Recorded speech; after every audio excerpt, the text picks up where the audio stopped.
전혀 다른 두 사람이 만나 이루는 하나의 가정. 하지만 결혼 생활을 유지하기란 쉽지 않은데요. 이혼 이후 직면하는 수많은 문제들. 과연 상담자의 고민은 무엇일까요? 사망 신고를 함과 동시에 1대1 이렇게 상속 지분이 있는 걸로 제가 알고 있거든요. 그쪽에서 협조가 안 돼요. 저한테 증오가 얼마나 큰지 장례식장도 못 오게 했어요. 찾아가는 법률 서비스에서 지금 만나봅니다.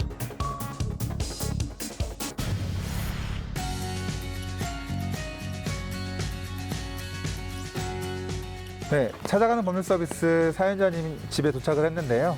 어떤 사연인지 들어보시죠. 안녕하세요. 안녕하세요. 예, 저는 법무법인 에이블의 배삼순 변호사라고 하고요. 우리 찾아가는 법률 서비스 네. 신청해 주셔서 네네. 제가 오늘 이야기를 들으러 왔어요. 사연자님 이야기를 들으러 왔고 어떻게 이렇게 신청을 하시게 된 거예요?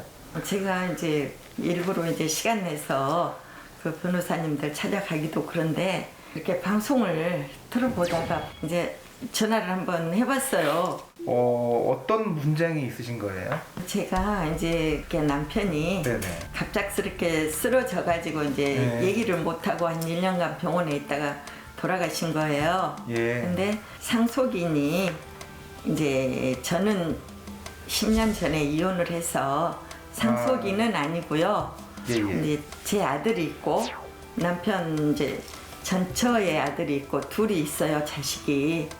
그러면 자식이 2명인데 이제 사망 신고를 함과 동시에 1대1 이렇게 상속 지분이 있는 걸로 제가 알고 있거든요. 근데 그쪽에서 협조가 안 돼요. 유산 상속에 대해 비협조적인 큰아들. 도대체 이유가 뭘까요? 그럼 제 사실관계 좀 몇 가지만 좀 다시 추가적으로 확인할게요. 네.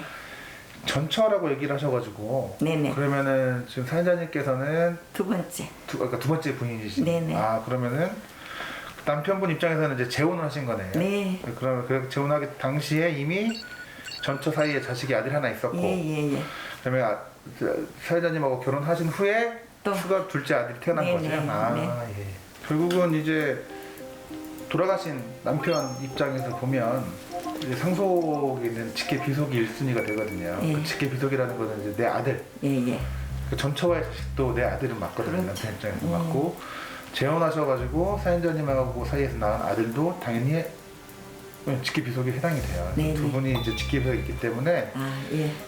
상속 있는 공동 상속인이 맞고요. 근데 이제 사연자님께서는 이혼을 하셨기 때문에 그 배우자는 이혼하기 전에 배우자만 가능하잖아요. 그래가지고 네네.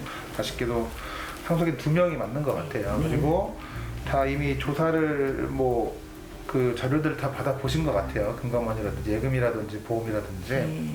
그리고 근데 지금 큰 아들이 협조를 안 해주고 있다라는 거잖아요. 네. 그럼 어떤 협조를 안 해준다는 거예요? 그러니까 이제 둘이 같이 가서 은행에 예금을 인출하면 되고 네네. 만약에 같이 맞닥뜨리기가 불편하면 각각 다른 은행에서라도 가서 반씩 이렇게 찾으면 된다고 은행에서 그렇게라도 얘기하는데 얘는 아예 난 돈 필요 없어 이러면서 그 협조를 안 해줘요. 다른 은행에 가는 것도 안 하겠다 이거죠. 보통 소송하기 전에 또 협의가 많이 되거든요. 근데 이렇게 큰아드님이 이렇게 안 하겠다라고 하는 특별한 이유가 있나요? 걔 5학년 때 결혼을 했어요. 이제 예. 그 아빠는 재혼이고 예, 예. 그래서 한 고등학교 2학년 때까지 제가 이제 데리고 살았죠. 예, 예.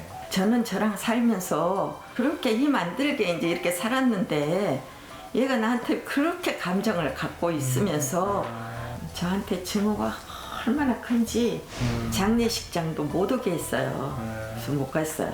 결국은 이제 큰아드님 협조를 안 하는 이유는 아무래도 이제 그 어머니랑 친모랑 이혼을 하고 그리고 또 아버지가 또 재혼하면서 이렇게 가정에서 이런 성장기 때 예예예. 청소년기 이렇게 좀 예. 사춘기도 있을 테고 예, 그리고 예, 우리가 예. 힘든 시기에 그런 이제 가정의 아픔, 예, 예. 가정사의 아픔 그런 게 있는 거네요, 사실. 그러면. 그렇지.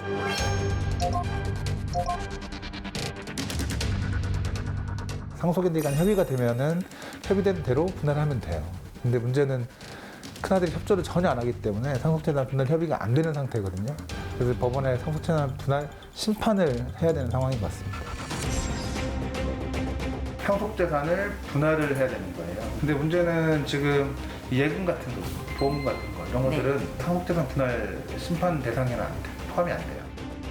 원만한 합의를 원하고 있는 상담자. 과연 상담자에게는 어떤 법률적 도움이 필요할까요? 다음 주 이 시간 찾아가는 법률 서비스에서 속 시원하게 해결해 드립니다.